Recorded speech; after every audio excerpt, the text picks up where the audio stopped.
السلام علیکم، welcome to nursing desk. السلام علیکم، میں نرسنگ افسر رضوانہ۔ آج میں آپ کو ہائی بلڈ پریشر کے بارے میں بتاؤں گی۔ ہائی بلڈ پریشر کیا ہے، اس کی علامات کیا ہیں، اس کی وجوہات کیا ہیں۔ ہائی بلڈ پریشر کو سائلنٹ کلر یعنی خاموش قاتل کہا جاتا ہے۔ کیوں کہا جاتا ہے؟ کیونکہ یہ آہستہ آہستہ آپ کے دل، آپ کے دماغ کو، آپ کی آنکھوں کو، آپ کے گردوں کو، ہاتھ پیر کو متاثر کر رہا ہوتا ہے، اور یہ معمولی سے معمولی بھی ہائی بلڈ پریشر آپ کے جسم کو نقصان پہنچا رہا ہوتا ہے۔ اس کی علامات کوئی خاص نہیں ہوتی، لیکن اگر کسی مریض میں خاص ہوں بھی تو وہ یہی سمجھتا ہے کہ آج شاید کام کا دباؤ زیادہ تھا، معمولی سا سر میں درد ہے، میں تھک چکا ہوں، ذہنی دباؤ ہے۔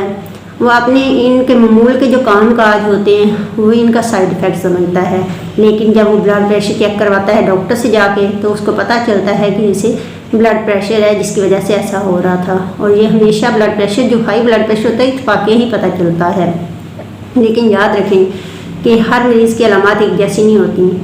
اگر مثال کے طور پر دو عورتوں کو بلڈ پریشر ہے تو دونوں کی علامات لازمی نہیں کہ ایک جیسی ہوں گی۔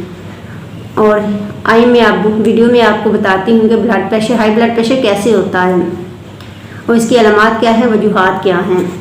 ہائی بلڈ پریشر اس وجہ سے ہوتا ہے جب دل سے جسم کے دوسرے حصوں تک خون لے جانے والی شریانوں میں خون کا دباؤ بہت بڑھ جائے اور دل کو خون پمپ کرنے میں زیادہ طاقت لگانی پڑے۔ اس صورتحال میں دل کے مسل کو زیادہ سکڑنا اور پھیلنا پڑتا ہے تاکہ جسم کے باقی حصوں تک آکسیجنیٹڈ ایسڈ نیوٹرینٹ پہنچ سکیں۔ یہ صورتحال بہت خطرناک ہوتی ہے، اس سے دل کے مسل کو نقصان پہنچ سکتا ہے اور دل خدا نخواستہ خون پمپ کرنا بھی چھوڑ سکتا ہے، جس کی وجہ سے اچانک موت واقع ہو سکتی ہے۔ نارمل بلڈ پریشر ہماری باڈی کو 120/80 ہوتا ہے، ہائی جو ہوتا ہے 140/90 ہوتا ہے۔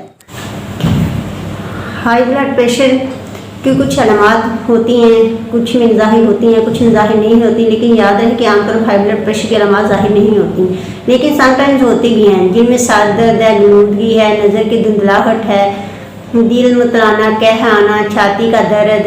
اگر ان میں سے کوئی بھی علامات ظاہر ہوں تو فوراً ڈاکٹر سے رجوع کرنا چاہیے اور اپنا علاج کروانا چاہیے۔ اگر ہم کوتاہی برتیں گے تو کوئی بڑی پریشانی بھی ہمارے لیے اس کا سبب بن سکتی ہے، لیکن کچھ وجوہات کی بنا پر بلڈ پریشر کی بیماری ہو سکتی ہے، جیسے جسمانی مشقت کی کمی۔ جو لوگ بیٹھے رہتے ہیں، جن کا لائف سٹائل جو ہوتا ہے سیڈنٹری ہے، بہت زیادہ موٹاپا جو ہوتا ہے، شوگر کا مریض، سگریٹ نوشی، شراب، کافین کا زیادہ استعمال، چائے کا زیادہ استعمال، نمک کا زیادہ استعمال، بہت زیادہ ذہنی دباؤ، وٹامن ڈی کی کمی، عمر کا زیادہ ہونا، یہ سب وجوہات ہو سکتی ہیں بلڈ پریشر ہائی ہونے کی۔ انشاءاللہ نیکسٹ ویڈیو میں آپ کے ساتھ شیئر کروں گی کہ ہائی بلڈ پریشر سے بچنے کے لیے کون سی تدابیر اختیار کرنی چاہیے اور بلڈ پریشر چیک کروانے سے پہلے ہمیں کن باتوں کا پتہ ہونا چاہیے۔